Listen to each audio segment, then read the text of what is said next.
ॐ चक्रं विद्यावरघटगदादर्पणान् पद्मयुग्मं दोर्भिर्बिभ्रल् सुरुचिरतनुं मेघविद्युन्निभाभं गाढोल्कण्ठं विवशमनिशं पुण्डरीकाक्षलक्ष्म्योरेकीभूतं वपुरवधुवपीतकौशेयकान्तम् शङ्खचक्रगदापद्मकुम्भादर्शाब्जपुस्तकं बिभ्रतं मेघचपलवर्णं लक्ष्मीहरिं भजे। विद्युल्प्रभाश्लिष्टघनोपमानौ शुद्धाशये बिम्बितसुप्रकाशौ चित्ते चिदाभौ कलयामि लक्ष्मीनारायणौ सत्त्वगुणप्रधानौ। लोकोद्भवस्थे मलयेश्वराभ्यां शोकोरुदीनस्थितिनाशकाभ्यां नित्यं युवाभ्यां नतिरस्तु लक्ष्मीनारायणाभ्यां जगतः पितृभ्याम्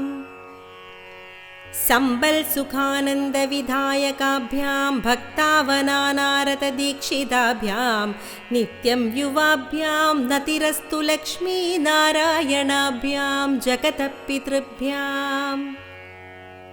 दृष्ट्वोपकारे गुरुतां च पञ्चविंशावतारान् सरसं ददद्भ्यां नित्यं युवाभ्यां नतिरस्तु लक्ष्मीनारायणाभ्यां जगतः पितृभ्याम् क्षीराम्बुराश्यादिविराळ्भवाभ्यां नारं सदा पालयितुं पराभ्यां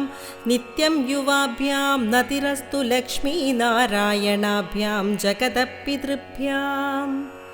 दारिद्र्यदुःखस्थितिदारकाभ्यां दानातिदूरीकृतदूतनाभ्यां नित्यं युवाभ्यां नतिरस्तु लक्ष्मीनारायणाभ्यां जगतः पितृभ्याम् भक्तव्रजाघौगविदारकाभ्यां स्वीयाशयोद्धूतरजस्तमोभ्यां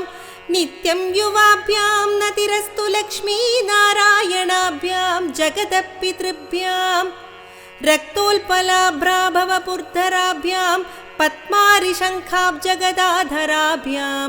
नित्यं युवाभ्यां नतिरस्तु लक्ष्मीनारायणाभ्यां जगतः पितृभ्याम् अङ्घ्रिद्वयाभ्यर्चककल्पकाभ्यां मोक्षप्रदप्राक्तनदम्पतीभ्यां नित्यं युवाभ्यां नतिरस्तु लक्ष्मीनारायणाभ्यां जगतः पितृभ्याम् इदं तु यत्पठेत् स्तोत्रं लक्ष्मीनारायणाष्टकम् ऐहिकामुष्मिकसुखं भुक्त्वा सलभते मृतम् इति श्रीकृष्णकृतं लक्ष्मीनारायणस्तोत्रं सम्पूर्णम्।